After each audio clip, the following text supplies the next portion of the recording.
हम कथा सुनाते राम सकल गुण धाम की। हम कथा सुनाते राम सकल गुण धाम की।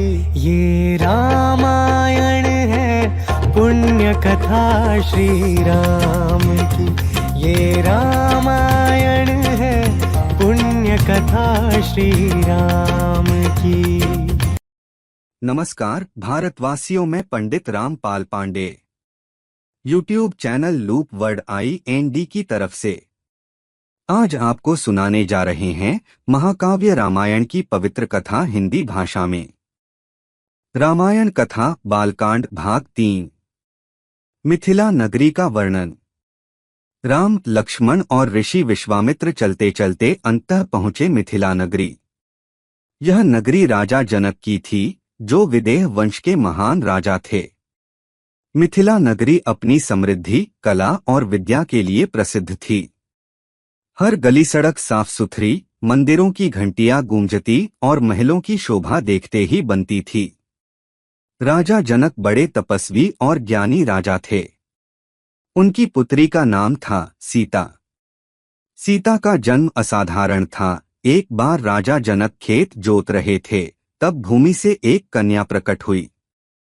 जनक ने उसे पुत्री के रूप में स्वीकार किया। इसलिए सीता को भूमिजा और जनकनंदिनी भी कहा जाता है। सीता का स्वयंवर। सीता अत्यंत रूपवती, गुणवती और धर्मशील थीं। राजा जनक ने ठाना कि उनकी पुत्री का विवाह किसी ऐसे वीर से होगा जो भगवान शिव के धनुष को उठाकर प्रत्यंचा चढ़ा सके। यह धनुष कोई साधारण धनुष नहीं था, यह था भगवान शंकर का दिव्य धनुष। इतना भारी और विशाल कि बड़े बड़े राजाओं की शक्ति भी उसके सामने तिनके के समान लगती थी। जनक ने घोषणा की, जो वीर इस धनुष को उठाकर उस पर प्रत्यंचा चढ़ा देगा, वही मेरी पुत्री सीता का पति बनेगा। राजाओं का आगमन।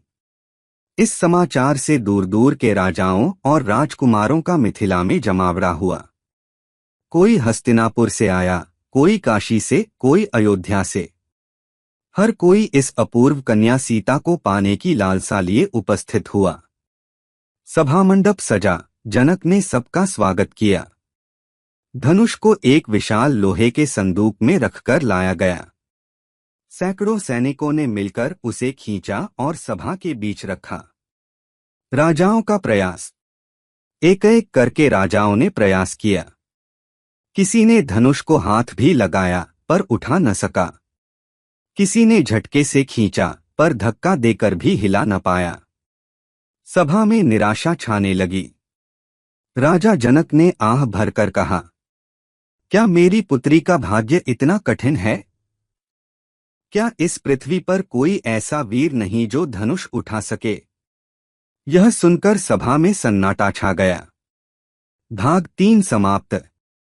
अगले भाग 4 में आप सुनेंगे राम का धनुष भंग करना, सीता स्वयंवर और विवाह की महान कथा।